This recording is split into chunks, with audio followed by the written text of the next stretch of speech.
할렐루야. 주님의 이름으로 문안드립니다. 우리 다 같이 사도신경으로 신앙 고백하심으로 5월 19일 금요일 새벽 예배를 시작하겠습니다. 나는 전능하신 아버지 하나님, 천지의 창조주를 믿습니다. 나는 그의 유일하신 아들, 우리 주 예수 그리스도를 믿습니다. 그는 성령으로 잉태되어 동정녀 마리아에게서 나시고 본디오 빌라도에게 고난을 받아 십자가에 못 박혀 죽으시고 장사된 지 사흘 만에 죽은 자 가운데서 다시 살아나셨으며 하늘에 오르시어 전능하신 아버지 하나님 우편에 앉아 계시다가 거기로부터 살아있는 자와 죽은 자를 심판하러 오십니다. 나는 성령을 믿으며 거룩한 공교회와 성도의 교제와 죄를 용서받는 것과 몸의 부활과 영생을 믿습니다. 아멘. 하나님 감사합니다. 오늘도 저희들에게 귀한 생명 주시고 이 아침 예배 자리로 불러주심을 감사를 드립니다. 말씀을 사먹고자 나온 저들의 심령을 충만케 하여 주셔서 이 예배 가운데 함께 하시는 주의 임재를 경험하는 귀한 시간이 될 수 있도록 아버지께서 인도하여 주시옵소서. 저희들 오늘 하루도 살아갈 때 공급해 주시는 주님의 은혜와 사랑 가운데 살게 하시고 감사와 찬양이 넘치는 우리의 삶의 현장이 될 수 있도록 아버지께서 인도하여 주시옵소서. 이 시간 피로 쓰신 하나님의 귀한 말씀을 받습니다. 주신 말씀 우리가 함께 나누고 묵상할 때 은혜가 넘치는 귀한 시간이 될 수 있도록 아버지께서 인도하여 주시옵소서. 감사를 드리며 예수님 이름으로 기도합니다. 아멘. 오늘 우리에게 주신 하나님의 말씀은 역대상 3장 1절부터 9절까지 말씀입니다. 역대상 3장 1절부터 9절 제가 봉독해 드리겠습니다. 다윗이 헤브론에서 낳은 아들은 다음과 같다. 이스라엘 여인 아히노암에게서 낳은 맏아들 암논과 갈멜 여인 아비갈에서 낳은 둘째 아들 다니엘과 그스랑 달메 딸 마하가에서 낳은 셋째 아들 압살롬과 핫깃에서 낳은 넷째 아들 아도니아와 아비달에게서 낳은 다섯째 아들 스바다와 다윗의 아내 에글락에서 낳은 여섯째 아들 이드르암이다. 이 여섯은 다윗이 헤브론에서 낳은 아들이다. 다윗은 헤브론에서 7해 6달 동안 다스렸다. 예루살렘에서 33해를 다스리는 동안에 다윗이 예루살렘에서 낳은 아들들은 다음과 같다. 시므아와 소박과 나단과 솔로몬 이 넷은 암미엘의 딸 밧세바와의 사이에서 태어난 아들이다. 또 이필가, 엘리사마와 엘리벨렉과 노가와 네벡과 야비야와 엘리사마와 엘리아다와 엘리벨렛 이렇게 9도 다윗의 아들들이다. 그 밖에 첩들이 낳은 여러 아들과 그들의 누이 다말이 있다. 아멘. 주신 말씀 다시 한번 천천히 읽으시고 개인적으로 묵상의 시간을 가지시기를 바랍니다.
우리 하나님은 하나님의 자녀들의 가문에 대해서 관심이 많으십니다.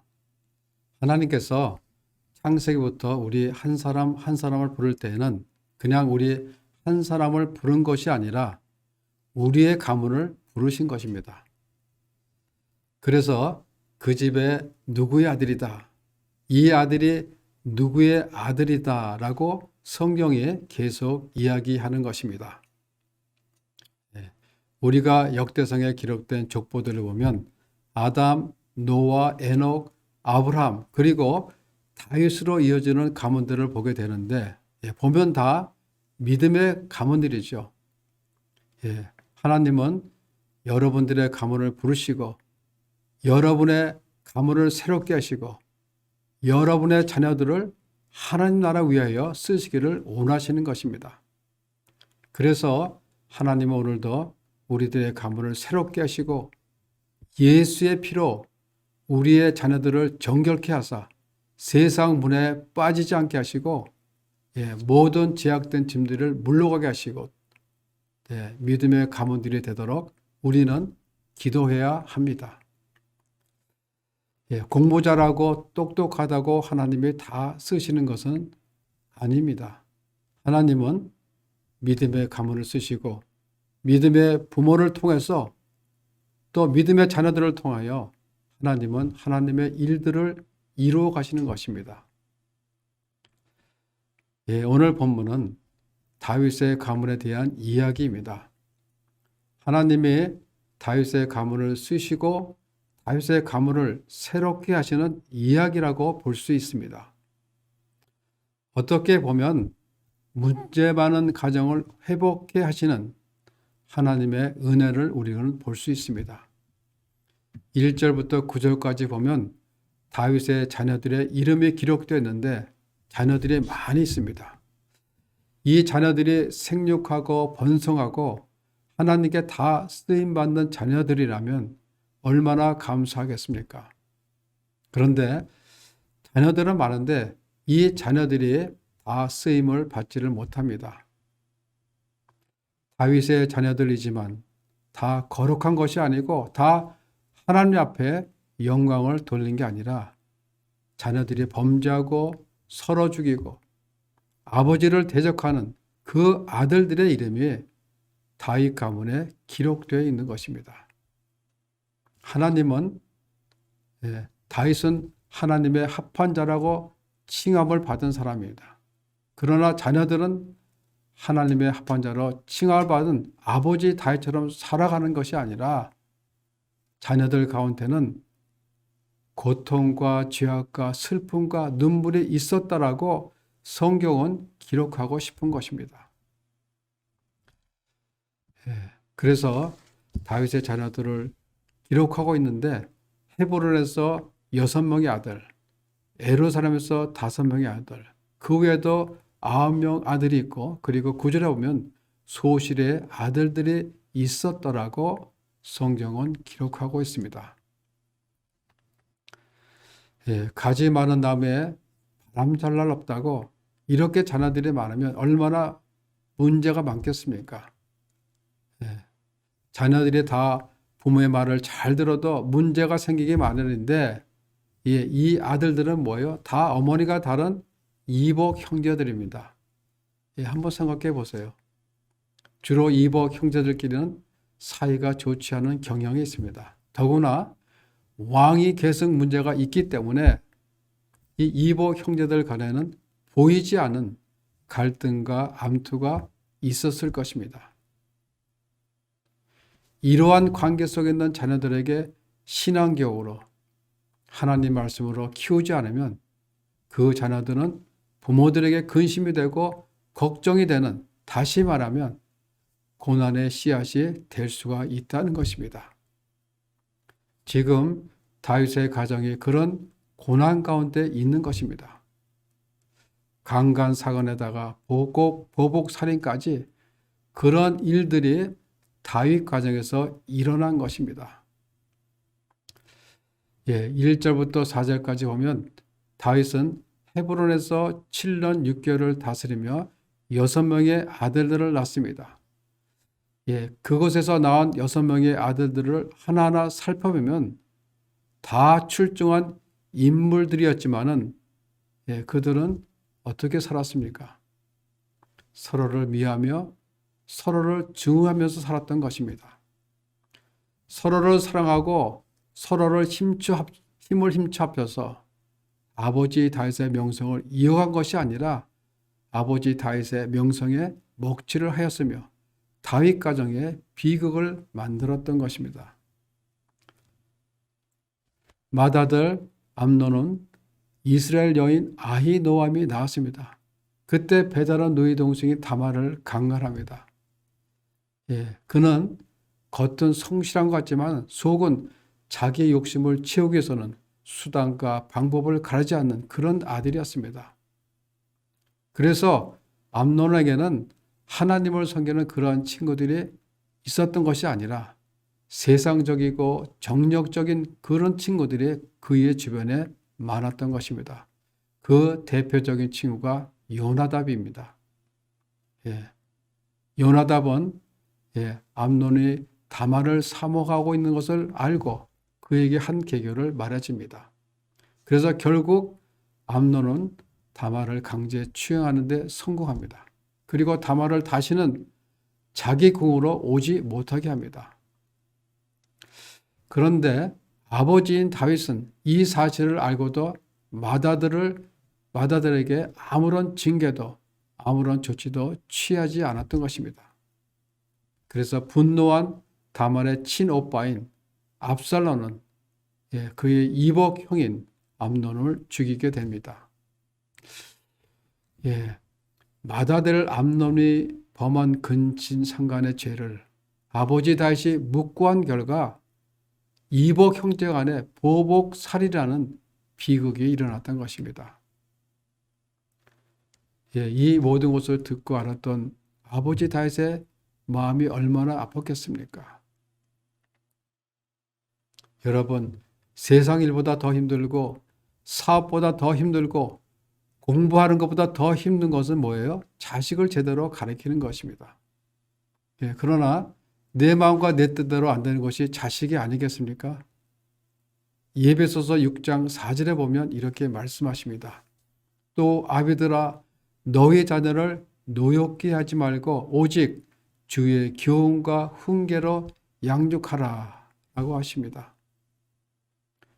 자신의 고집이나 감정으로 훈육하지 말라는 것입니다. 아무리 내 자식이라도 내 뜻대로 할 수 있는 소유가 아니라는 것입니다. 자녀들에게 뭐예요? 인격체 대우를 해 주어야 합니다. 그렇게 하지 않으면 자녀를 누겁게 만들 수가 있다는 것입니다. 자녀들이 내 마음에 들지 않는 행동을 한다고 함부로 대거나 잘못된 길을 걷는 자녀들을 그대로 방치해 두는 것은 부모의 올바른 양육이 아닙니다. 자녀의 잘못을 일깨워주고 바른 길로 가게 하는 것이 바로 올바른 양육인 것입니다. 잠언 13장에 보면 매를 아끼는 자는 그의 자식을 미워함이라 자식을 사랑하는 자는 근실이 징계하느니라 라고 하십니다. 잘못된 길을 가는 자녀는 처벌을 하더라도 올바르게 잡아야 한다는 것입니다. 그것이 진정으로 뭐예요? 자녀를 사랑하는 길인 것입니다. 그러나 다윗은 그렇지 못했던 것입니다. 자녀들이 잘못된 길을 가고 있었지만은 무관심과 무시 속에 방치했던 것입니다. 그 결과가 뭐예요? 자녀들끼리 복수의 칼날을 겨누게 된 것입니다. 다윗의 두 번째 아들은 아비가일의 소생인 다니엘입니다. 그런데 성경에는 기록되지 않으나 그는 일찍 죽었던 것 같습니다. 그리고 세 번째 아들이 압살롬입니다. 그는 그스왕 달메 딸 미아가가 낳은 아들입니다. 즉 압살롬은 왕족 중에 왕족이죠. 그리고 용모도 뛰어난 아들이었습니다. 그 이름의 뜻이 뭐냐면 아버지와 평화하다라는 그 뜻이 있습니다. 예, 그 이름의 뜻대로 아버지와 평화의 관계를 가져야 할 압살롬은 아버지와 온수지간이 됩니다. 예, 그는 그의 형인 암논을 죽인 후 그의 외할아버지가 살고 있는 그슬 땅으로 피신 가서 그곳에서 3년을 있다가 요압 왕의 그 중재로 다시 예루살렘으로 돌아오게 됩니다. 그러나 돌아오긴 왔지만은 아버지 다윗의 용서를 끝내 받지 못하고 아버지 다윗과 보이지 않는 감정 대립 속에 있다가 반란을 일으킵니다. 그리고 아버지의 후궁들과 백주 대낮에 동침을 하는 정말 폐륜의 짓을 저질렀던 것입니다. 그는 반란을 일으키기 전부터 철저한 계획을 꾸몄던 것입니다. 먼저 압살롬은 백성들의 억울함과 아픔과 슬픔을 해결해 주겠다 하면서 그 백성들의 마음을 훔친 것입니다. 여러분, 이런 생각들이 과연 어디서 왔을까? 육신적이고 정력적이고 악의적인 이런 죄악된 깨와 교만함으로 살아가는 이런 마음들이 어디서 왔을까요? 그것은 세상으로부터 온 것이며 사탄, 마귀로부터 온 것입니다. 예. 그 모두가 탐욕과 욕심으로부터 온 것이죠. 결국 압살롬은 끝내 전쟁에 패해 도망을 가다가 그가 자랑스럽게 여기던 그 긴 머리가 상술이 남에 걸려 요압 장군에게 죽임을 당하게 되는 그런 비극적인 종말을 맞이하게 되었던 것입니다. 5절부터는 다윗이 헤브론에서 예루살렘으로 옮겨서 낳은 아들들의 이름이 기록되어 있습니다. 다윗은 예루살렘에서 33년을 다스리며 그곳에서 더 많은 아내와 자녀들을 낳았습니다. 5절에 보면 밧세바가 낳은 아들들의 이름이 기록되어 있는데 밧세바는 4명의 아들을 낳습니다. 스무와 소밥, 나단, 그리고 솔로몬입니다. 솔로몬은 다윗의 10번째 아들입니다. 그런데 헤브론에서 나온 4번째 아들인 아도니아가 왕권을 둘러싸고 그의 이복 동생인 솔로몬과 암투를 벌이다가 죽임을 당하게 됩니다. 아도니아는 큰형인 암논도 죽고 또 셋째 형인 압살롬도 죽고 이제 남은 아들 중에서는 왕위 계속권 서열이 1위였습니다. 때마침 아버지 다윗도 늙고 무기력해졌으므로 왕권에 대한 욕망을 품었던 것입니다. 그래서 당시 나라의 권력의 중심에 서 있었던 요압 장군과 대제사장 아비아달과 같은 그런 사람들을 포섭하여 노쇠해진 아버지 다윗 왕을 무시하고 왕의 행세를 하였던 것입니다. 사실 아도니아는 어려서부터 아버지 다윗으로부터 한 번도 책망을 들은 적도 또 아버지를 섭섭하게 한 일도 없었던 그런 아들이었습니다. 그러나 아도니아는 가장 중요한 하나님의 뜻과 아버지 다윗 왕의 마음을 헤아리지 못하고 있었던 것입니다. 그것은 아버지 다윗이 아도니아를 주님의 말씀으로 잘 양육하지 못하고 적절한 훈계가 없었기에 아도니아는 신앙적으로 자라지 못했으며 성숙하지 못했던 것입니다. 그는 하나님의 뜻과는 상관없이 살았던 것입니다. 아도니아가 하나님을 경외했더라면, 그가 하나님의 뜻을 깨달았더라면 그런 일을 할 수가 있겠습니까? 역사의 모든 사건은 결국 하나님의 뜻대로 이루어지기 때문에 하나님의 뜻을 거스리는 자는 결국 멸망에 이를 수밖에 없는 것입니다.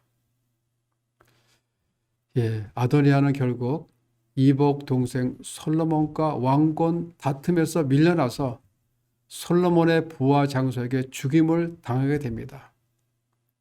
이로써 또 한 번의 이복 형제들 간의 비극적인 살인이 다윗 가정에서 일어난 것입니다. 이렇게 많은 아내들과 아들들이 있고 극심한 갈등과 가정의 비극을 경험한 다윗의 왕가가 스스로 망하지 않고 하나님의 약속을 붙들고 이스라엘을 통치할 수 있었던 길은 무엇입니까? 그것은 하나님께서 다윗을 사랑하시고 다윗을 아끼사 다윗이 만들어 놓은 복잡한 그 가정사의 아픔과 갈등을 봉합하고 치료할 수 있는 다윗 가정의 모든 문제를 해결할 수 있도록 지혜로운 아들을 주셨기 때문입니다. 그 아들이 바로 솔로몬입니다. 솔로몬은 다윗 가정에서 왕위를 이어받을 서열은 되지 않았지만은 하나님의 섭리 가운데 통일 이스라엘의 세 번째 왕으로 등극하게 된 것입니다. 하나님은 솔로몬을 통하여 다윗의 가정을 회복시키고 상처난 다윗의 가정을 치료하는 그런 아들로 쓰셨던 것입니다. 다윗의 가문 가운데 하나님의 쓰임을 받았던 아들은 솔로몬밖에 없었습니다. 솔로몬 외에는 거의가 다 하나님 보시기에 내놓을 만한 자식이 없었던 것입니다. 여러분, 우리 부모들에게 있어서 가장 큰 기도 제목이 있다면 자녀들일 것입니다. 이것은 우리 부모님들의 평생 기도 제목입니다. 다윗은 하나님 앞에서 올바르게 서 있었는지를 몰라도 가정에서는 그렇지를 못했던 것입니다. 다윗은 나라 일에는 왕으로서 성공하였을는지 몰라도 가정 사역에서는 실패한 아버지였습니다. 여러분들의 가문이 잘 낳고 잘 살고 잘 먹고 죽었더라가 아니라 예수의 증인으로 주님의 일꾼으로 주님의 제자로 쓰임받는 여러분들과 여러분들 자녀들이 되시기를 바랍니다. 그렇게 하기 위해서는 우리 부모님들은 자식을 하나님께 맡기고 그 자식을 위해 눈물로 기도하고 또 우리의 자녀들이 부모님들을 봤을 때 우리 부모님은 말씀대로 사시는 분이시구나. 우리 부모님은 진짜 예수 믿는 사람이구나. 우리 부모님은 세상적 방법을 구하지 않고 하나님의 말씀대로 살아가며 하나님을 경외하는 부모님이구나 라고 자녀들의 마음속에 각인될 수 있도록 자녀들 앞에서 그렇게 살아가는 모습을 보여줘야 해야 될 것입니다. 여러분, 자식은 우리 모두에게 주신 힘입니다. 자식은 하나님이 우리에게 주신 기업이며 상급이라고 했습니다. 그런데 우리가 그 자녀들에게 하나님의 말씀을 안 가르치고 자녀들에게 살아계신 하나님을 가르치지 않으면 그 자식은 우리 부모들에게 짐이 되고 그 자식은 부모에게 대적하는 자식이 되고 근심이 되고 부모에게 고난이 되는 그런 자식이 될 수가 있다는 것입니다. 하나님께서 자식이 짐이 되고 근심이 되라고 주셨겠습니까? 힘이 되고 기업이 되고 그 가정의 자랑이 되고 예수의 가문을 이루라고 하나님께서 우리에게 자녀들을 주신 줄로 믿습니다. 하나님이 주신 가정과 우리의 자녀들은 여호와의 기업이며 상급입니다. 우리들의 자녀들과 그 다음 세대들이 주의 교훈과 훈계로 잘 양육되어서 하나님 나라의 귀히 쓰임받는, 그래서 예수의 제너레이션으로 예수 그리스도의 세계를 이루어가는 하나님의 기뻐 받으시는 우리 성도님들의 각 가정들이 되시기를 주님의 이름으로 축원합니다. 기도하겠습니다. 하나님, 오늘도 저희들에게 귀한 말씀을 주시니 감사를 드립니다. 우리가 다윗의 자녀들을 보면서 우리 부모님들이 무엇을 위해 힘써야 할지를 깨닫게 하여 주시니 감사합니다. 먼저 자녀들을 위해 기도하는 부모님들 되게 하시며 자녀들을 주의 기운과 훈계로 잘 가르치어 하나님의 기업으로 주신 우리의 자녀들이 이 땅에서 살아갈 때 하나님 보시기에 기뻐 받으시는 자녀들로서 하나님 나라의 귀의 쓰임을 받는 자녀들 모두가 되게 하여 주시옵소서. 그래서 그들이 대를 이어서 대대로 믿음의 가정을 이루어갈 수 있도록 늘 지켜주시고 인도하여 주시옵소서. 감사드리며 예수님 이름으로 기도합니다. 아멘. 하늘에 계신 우리 아버지, 아버지의 이름을 거룩하게 하시며 아버지의 나라가 오게 하시며 아버지의 뜻이 하늘에서 같이 땅에서도 이루어지게 하소서.